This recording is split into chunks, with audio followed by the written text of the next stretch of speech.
Halo Bisherian, saya Lina, VP Investment dari Ideas Entertainment, dan saya di sini akan menjawab beberapa pertanyaan dari calon investor.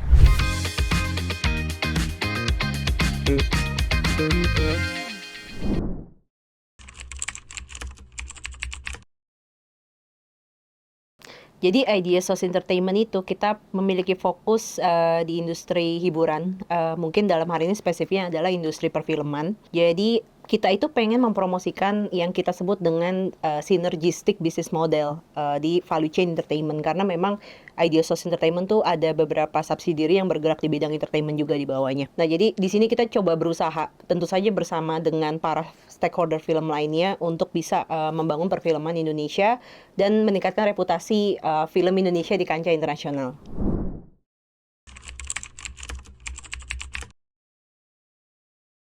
Oke, jadi sebenarnya Idea Source Entertainment ini mungkin salah satu cita-cita partner kami, Pak Andi Budiman, yang memang beliau tuh sangat tertarik banget di bidang industri perfilman gitu.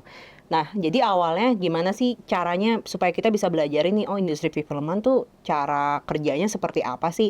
Akhirnya Idea Source Entertainment tuh mulai dengan melakukan financing atau investasi ke film-film. Jadi kita tuh kerjasama dengan berbagai production house di Indonesia. Kita invest di beberapa film dengan genre yang berbeda-beda, jadi supaya kita bisa pelajarin juga. Nah, tapi memang di satu poin kita merasa, oh ternyata untuk menjadi investor aja tuh nggak cukup ya. Kita harus membangun ekosistemnya gitu. Karena kan kita tujuannya membangun industri perfilman juga ya. Jadi makanya dari Ideas Entertainment yang awalnya financier, kita coba berangkat juga sekarang membangun production house. Kita ada media and data analytic juga. Dan juga kita ada marketing agency gitu. Untuk yang tadi saya bilang mempromosikan synergistic business model itu.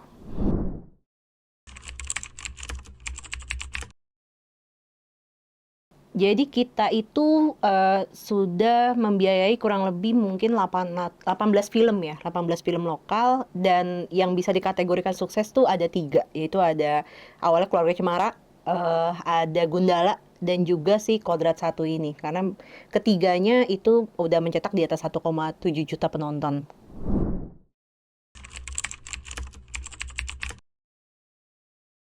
Mungkin di film industri kita sama-sama tahu bahwa secara resiko tuh masih sangat tinggi gitu. Terutama kalau kita lihat dari institusi keuangan kayak bank, itu mereka walaupun sudah mulai terbuka, tapi memang pasti banyak resiko yang mesti mereka manage ya. Nah, kita lihat dari B-Share, kebetulan mungkin Ideas Entertainment bukan yang pertama yang bekerja sama-sama B-Share gitu. Kita ngelihat, oh B-Share nih cukup terbuka dengan investasi-investasi yang lumayan beresiko seperti ini, dan juga kita kebetulan punya IP bersama Magma Entertainment, kita punya IP Kodrat yang kita tahu bahwa IP-nya sendiri sudah besar dan dikenal oleh masyarakat gitu. Jadi kenapa enggak untuk kita coba explore bersama-sama, ya mudah-mudahan ke depannya juga bisa diteruskan dengan proyek-proyek lainnya.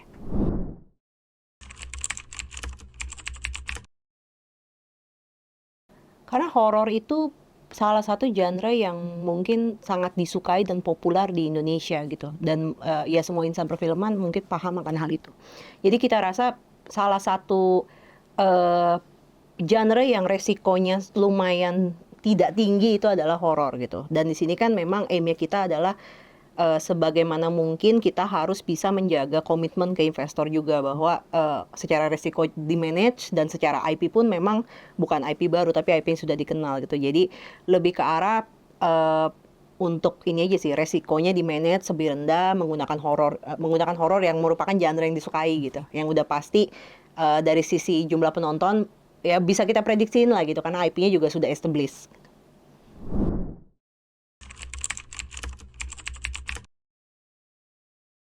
Sebenarnya dari awal itu memang kita ngelihat Kodrat ini lumayan unik ya, karena dia nggak cuma horor, tapi dia horor, ada religi, ada actionnya gitu, yang kita believe bahwa IP-nya itu bisa berjalan, sequelnya bisa terus dijalankan lah gitu. Jadi memang kita ngelihat dari yang pertama eh, sudah 1,7 juta penonton at that time, dan kita ngelihat audiens juga ingin, kita mendengar lah mereka juga mana nih Kodrat 2 gitu. Makanya di sini bersama Magma Entertainment tentu saja yang memproduksi Kodrat 2 dan juga para eksekutif produser lainnya, kita support gitu untuk bisa ada sequel keduanya yang mudah-mudahan bisa terus dilanjutkan dan juga masih bisa menghibur masyarakat di Indonesia.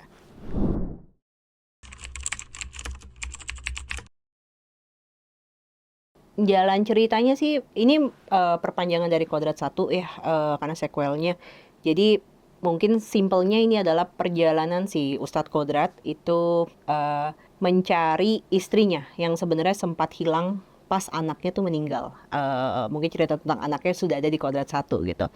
Nah, dari sisi cast-nya itu Vino Bastian kembali menjadi Ustadz Kodrat tentu saja karena emang udah nempel ya karakternya sama dia.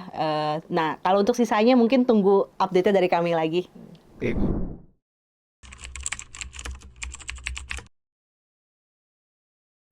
Produksi sudah selesai, jadi produksi itu udah kita lakuin di quarter 2 tahun ini. Sekarang udah masuk ke masa post production. Jadi ya kita aim di tahun ini pun atau mungkin early tahun depan kita udah kelarin di post productionnya juga.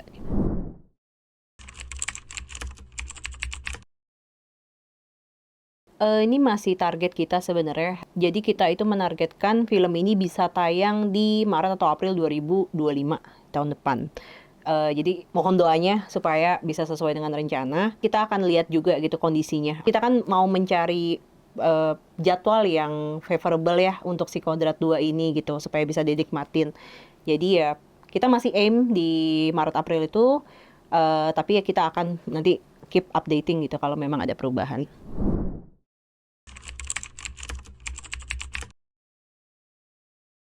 Oke, pendapatannya sebenarnya mungkin sama ya sama film-film lain. Jadi ada pendapatan dari bioskop, theatrical lokal, terus juga ada pendapatan dari OTT, penayangan second window-nya, dan juga karena Kodrat satu ini sempat dibawa ke luar negeri, jadi ada di beberapa negara di Southeast Asia, kita akan distribusin itu lagi ke negara-negara tersebut dan hopefully bisa bertambah juga negara lainnya. Jadi akan ada international revenue juga dari situ gitu. Dan mungkin yang utama 3 itu. Selanjutnya mungkin kita juga bisa, ya hopefully kita bisa dapat contohnya kayak misalnya dari TV atau mungkin dari ancillary revenue lainnya.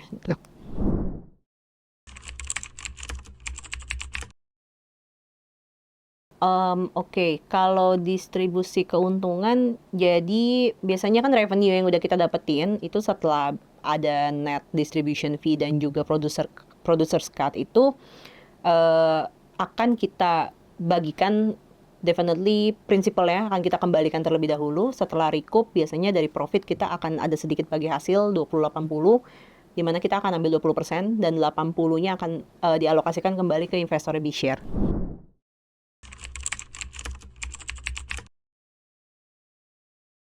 Ya tentunya kita pasti ingin meminimalisir resiko ya.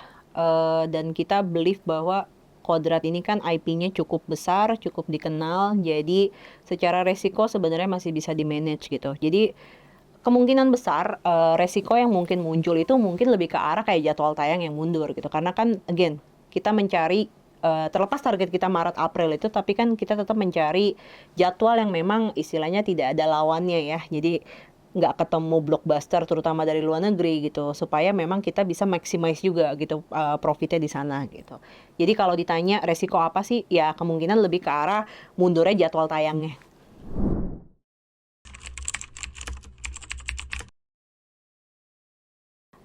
Kita sebenarnya udah menyiapkan beberapa tiket untuk investor yang beruntung nantinya. Ya mudah-mudahan mereka bisa hadir juga di gala premiernya. Dan tentu saja kita mendoakan supaya film ini bisa berhasil sehingga financial return ke investornya itu juga lumayan nendang gitu. Terima kasih kepada para calon investor atas pertanyaannya. Dalam rangka ini saya ingin mengajak para calon investor untuk bisa berpartisipasi dalam kesempatan yang langka ini. Tentu saja investasi ke dalam Kodrat 2 dan sekaligus membangun industri perfilman di Indonesia.